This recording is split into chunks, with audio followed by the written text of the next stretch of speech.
Hello guys. LIC में एक new plan है धनरेखा 863। धनरेखा 863 हम इसे सिलेक्ट करते हैं और इसमें नेम एंटर करते हैं और आपकी जो भी एज है रखते हैं। मान लीजिए हमारी एज है 24 और सिलेक्ट प्रीमियम ऑप्शन है लिमिटेड। सिंगल प्रीमियम में हमें एक साथ ही सारा प्रीमियम पे करना पड़ता है और लिमिटेड में हमें monthly, half yearly, quarterly and yearly पे करना पड़ता है। और सिलेक्ट टर्म 3 टाइप्स की होती है, 20, 30 एंड 40। 20 ईयर में हमें 10 साल पे करना पड़ता है और 30 ईयर में हमें 15 ईयर पे करना पड़ता है। 40 ईयर में हमें 20 ईयर पे करना पड़ता है। हम 20 ईयर लेते हैं सिलेक्ट टर्म। और आप मेल है तो मेल, फीमेल है तो फीमेल। सम एसर लेते हैं हम 5 लाख,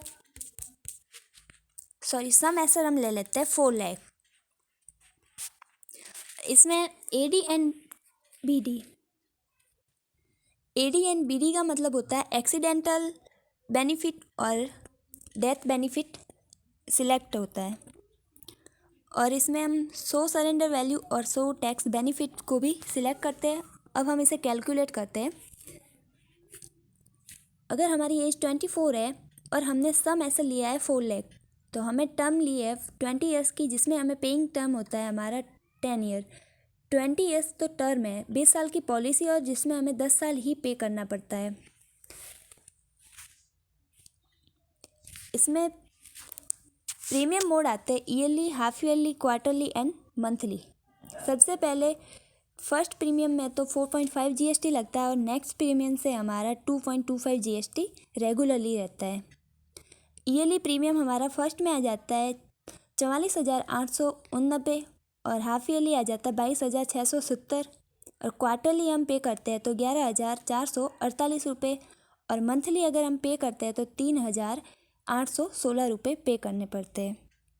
और जो हमारी नेक्स्ट होती है, जिसमें सेकेंड ईयर से प्रीमियम स्टार्ट हो जाती है हमारी, उसमें 2.25 GST लगता है, जिसका ईयरली हो जाता है 43,923 और हाफ ईयरली होता है 22,182 और क्वार्टरली हो जाता है 11,201 और मंथली हमें पे करना पड़ता है 3,734 रुपये। जिसमें से हमारा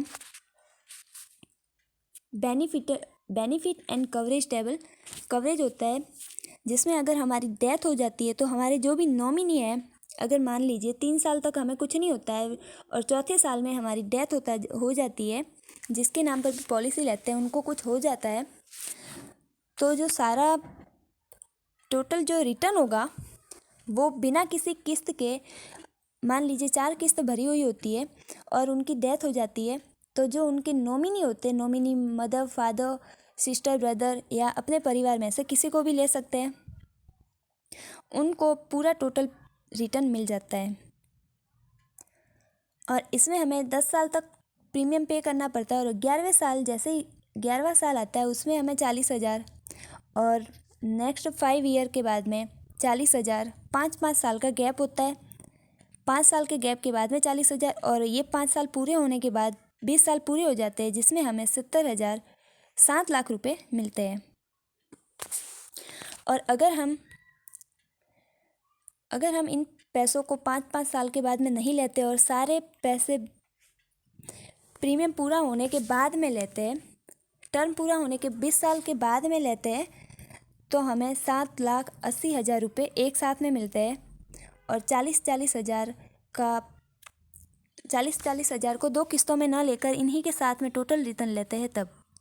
और इसमें हमारा टोटल प्रीमियम हो जाता है 4,40,196, यानी कि हमें 4,40,196 रुपये तो हमने पे किए होते हैं और हमें जो रिटर्न मिलता है वो 7,80,000 रुपये मिलते हैं।